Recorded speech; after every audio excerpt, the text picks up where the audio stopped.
Good afternoon, ladies and gentlemen. My name is Ernest Thomas, president of ONYX Fine Arts, and what we're going to do today is take a look at our fine arts gallery downtown Seattle in the Pacific Place Mall called Gallery ONYX. All right, what we're going to see today is the result of our 15th annual exhibit. Our theme for this particular exhibit was Black Arts Northwest, and we just asked our artists to create artwork that was reflective of their experience. And in addition, we should have a few pieces in here that were done relative to the COVID pandemic. So let's just walk around. I'm not going to talk specifically to every piece of artwork, but I'm just going to show you the kinds of things we have in here. I'll say starting with one of our pandemic pieces of art by T.R. Miles, just a beautiful rendition of the Black Lives Matter position. My name is T.R. Miles. I am a Seattle-based artist, and I'm here to talk about these two pieces that I have before me. These are pretty much reflective of the times. These are, I guess you would consider Black Lives Matter pieces. One specifically is called Enough, which is pretty self-explanatory. It really just represents the emotionality of how we're feeling. You know, when we say the Black Lives Matter, we're not really speaking about an organization. We're speaking about flesh, and that it's important for that to be recognized in relation to police brutality. And so this piece speaks to that. This was inspired by photographer Ted S. Warren, and this is just represents that feeling, that raw expression of protest. You know, for something that really needs to be said. I mean, really, the notion of Black Lives Matter should be rhetorical, but unfortunately, it's not. And so, therefore, I think art is an opportunity, or it's a platform to really express the views of the collective consciousness of our community. And as an artist, I take that responsibility. As you see, the other piece here is I Am Human, which is kind of expressing the same sentiments. You know, these aren't things that really, it's kind of tragic that they have to be spoken about on these terms. Because, you know, when you think about the fact that there's really one race of people on this earth, and that's the human race. And so for there to be a common concern for what's going on socially, it's a tragedy of sorts, and it's something that definitely needs to have a spotlight shined on, and art is an opportunity to do just that. Okay, so now we're getting into the COVID artwork. What we're looking at here is a found object piece. I call it Healing Sounds. It's a piece of flute that's been embellished with beads, and the wire hanging down represents sounds. So, you know, so we don't know what in fact could heal this COVID-19. So perhaps it has to do with sound. And that's my rendition, that's my piece, my rendition of what it could be to heal using sound. And beneath my piece is a piece called Inner Child by Lauren Matoya, one of our young artists from I think she lives in Lake Sammamish area. But just a beautiful piece of art. And the two pieces just go well together. She calls it Inner Child. I think it could be the music inside that child. All right. And then these are two COVID pieces. I can't explain in detail what they're all about, but one of our artists, LaToya Ralliford, rendered those pieces of art. My name is LaToya Ralliford. I am an artist in the Seattle, Washington area, and I specialize in Black excellence pieces. I'm also a writer, as well as an artist and a poet, musician. But most of my items, they usually focus on historical events and periods. The two pieces that I have on display here is the newspaper and hope. The newspaper represents the overwhelming amount of information that we have faced, that we were facing and dealing with when we were in the early stages of lockdown. A lot of the times we didn't know what information was true, what wasn't true, conspiracies were forming, conspiracies were debunked. And so this particular piece represents actually the final painting of the set of 5, represents the character breaking through, as in breaking out, or being buried by the amount of information, depending how you depict it. Where the information at this point in this stage, because it's the final one of the 5, the information in itself is the mask. So the second piece is called Hope. Hope represents the different glimmers of, hope that we experienced during the lockdown, the early phases as well. I mean, it was a shock to our system that we realized, or a shock to our reality that we realized that we had to change the way that we appear, change how we interact with each other. But during those times, even though it was chaotic and just overwhelming, we still were able to find moments where we could find some fun.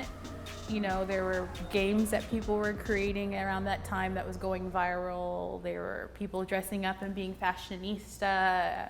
There's a whole bunch of different things that were happening at that phase as well. It wasn't all doom and gloom. And so hope represents that emotion that we were experiencing in the early phases of the lockdown. I mean, what I find amazing generally is the range of art styles that's created by our artists. In here we have 26 or 27 artists with 48 different pieces of artwork, and as you can see, each is different and uniquely different.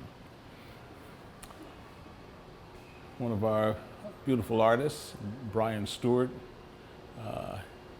he needs to be here to explain this one to you.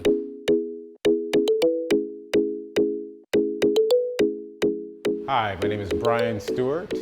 I'm one of the artists here at ONYX Fine Art.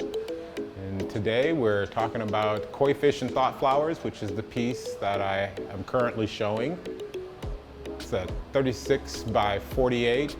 24 by 48 long, acrylic on canvas. And it's a motif I use quite a bit with the koi fish paired with the thought flower. I'll talk about the thought flower because I do a lot of those. The thought flower comes out of a book that I was reading about the power of the mind. And at the end of the book, I was pretty impressed with the writer, and he described how much the mind plays a role in everything we see, do, touch, taste, and I thought that's pretty powerful. So what does this thought look like? I don't know if anyone's ever captured a thought, but my intention was to somehow capture what I thought thoughts look like. So it began as a flower. And the way that thoughts seem to work is that you are given an idea and then it starts moving outward slowly to fruition. And I thought that was a perfect pairing for koi fish, and they're symbolic of perseverance and overcoming. And I think that that makes for a very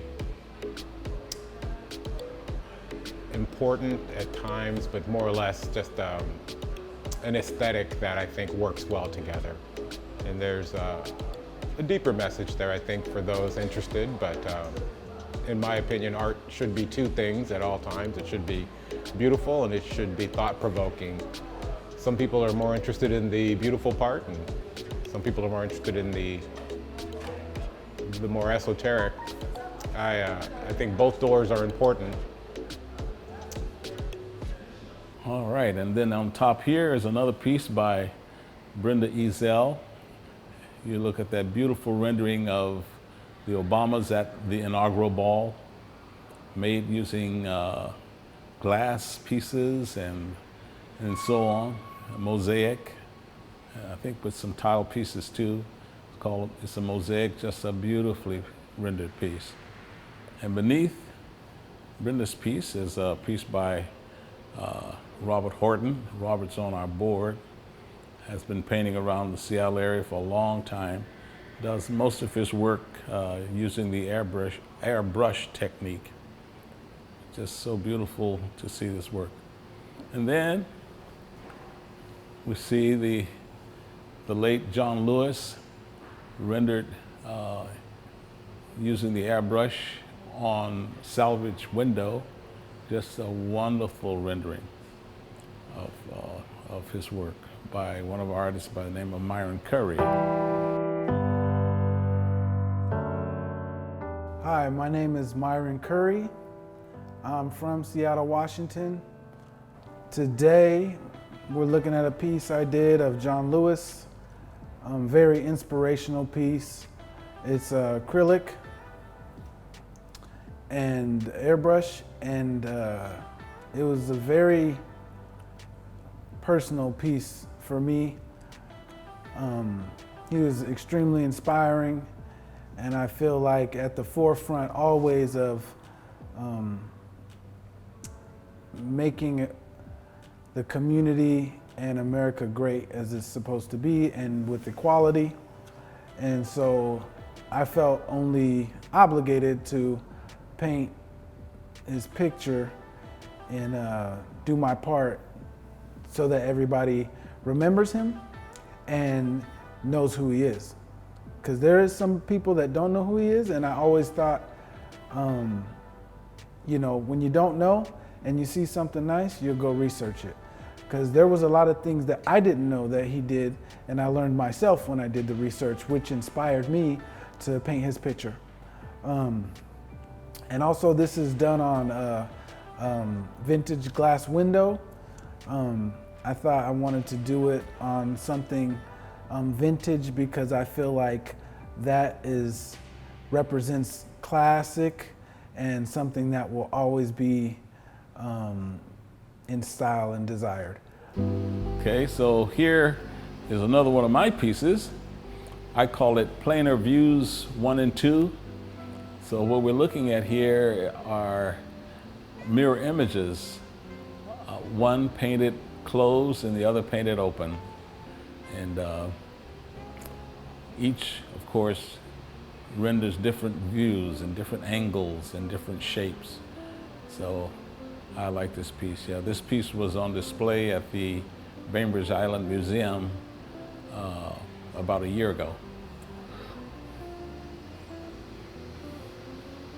And this piece on top, I cannot remember the title. We just sold this piece yesterday, so we took the title card down, but it's by an artist by the name of Damon Brown. And Damon is an interesting young man, and his art is just flourishing. I just learned today that he was selected to be one of the artists in the new Odessa Brown Clinic that's going to be going up in the South Seattle area someplace. And the abstraction down below is by one of our young artists by the name of Shayla Harris. It's called As Above. I really like this piece, and I have not had a chance to talk to her yet about how and what she means in this piece. Of course, a lot of these abstractions, if not most, are meant for the viewer to walk away with their own experience and their own opinion. But I'm still going to ask her anyway. Okay, and last we have another cityscape by Mr. Ashby Reed. He calls it City in Blue.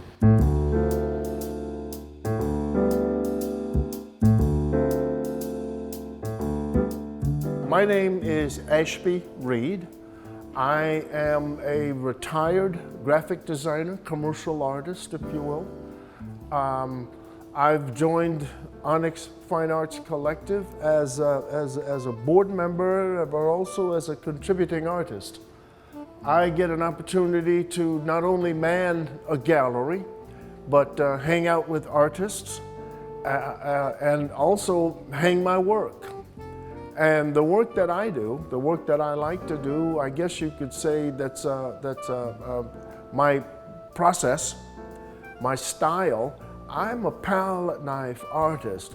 I enjoy using a palette knife with acrylic paint on canvas.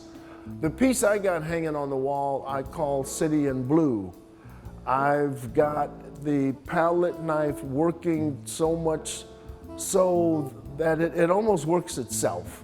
You know, once you get some basics down, I get that background laid in. And this time, instead of using a sunset, instead of using, you know, the typical look of a background of a painting, I tried something different. I went with a green background, and it gave the painting a lot more of a mood. That mood, I kept going with that green background, with green buildings, and I used black and light blue for my highlights to bring out the buildings and the windows and the perspective. I've had people look at my work and say, that looks like the Hong Kong harbor, or that looks like Singapore, that looks like the Mediterranean, that looks like New York, you know? So the pieces that I've done have been pretty much like that up until this piece here that has the green background, and the buildings are more distinct, and the highlights are make the buildings pop a little bit, and the black makes the buildings go back into the background with shadows a little bit. So that's my process. That's where I'm at right now. It's a little bit different than what I've done in my last 15, 16 pieces, and who knows, I may keep going, or I may go back to portraits. I haven't decided yet. The freedom of being a retired artist, doing what he likes to do, and enjoying the passion that I have for working with paint. Well, I've shown you what we're doing here in this gallery. Just so happy and proud of our artists to continue to bring their works to showcase and to continue to hang with us in these dire times. Love to, meet you sometime, so please come down and visit us. Thank you, and we'll welcome you to the gallery when you get here.